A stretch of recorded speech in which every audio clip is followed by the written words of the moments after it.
Hi guys, magandang umaga po sa lahat. Ito po ngayon guys, ang ginagawa ko po ay nagkumuha po ako ng malunggay. At ito po yun guys ay dahon ng malunggay. Aking gagawin ay kunin ko yung katas. Dahil iinumin ko po guys, sinubukan ko pong uminom ng katas ng dahon ng malunggay dahil bumabalik yung hyper ko. Palagi na po yung nag-apply yung sikmura ko po guys, kaya subukan ko po ito yung dahon ng malunggay, yung katas niya. Mabisa po dito sa may hyper, yung ulcer guys.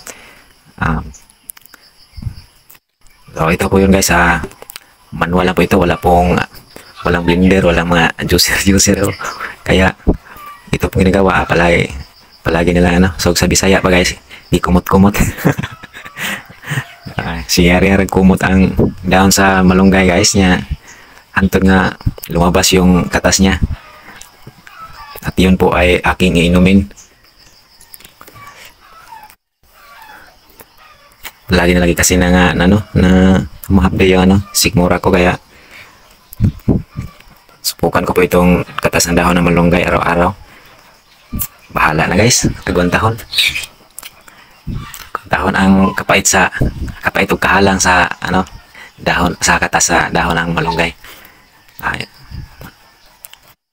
So ito po guys, patuloy lang po sa aking gagawin na pagkuha ng katas. Yan, malapit na pong na kailangan ko lang po itong salain. Pero ito po yung inumin ko po guys, hindi po umabot ng isang baso kasi hindi po kaya okay na po siguro to kahit pakunti-kunti lang. So ito po guys, akin ang sinala yung katas ng dahon ng malunggay. Konti-konti lang po guys kasi hindi kaya yung isang baso.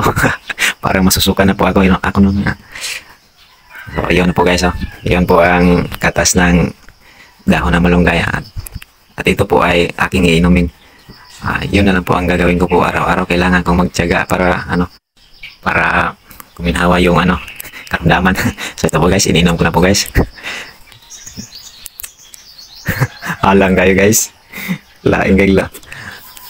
Murag sa baho ko lang guys, yung amoy niya masusuka ka na. Pero kailangan lang tiyagain, kailangan inumin para ang tawag doon, para maayo. So sana naman po ay matulungan po yung aking yung hyper sa gagawin ko po ito ng pag-iinom ng katas ng dahon ng malunggay, at sana po mapatuloy ko po ito. So yun po guys, nainom ko na po. Maraming salamat po. God bless.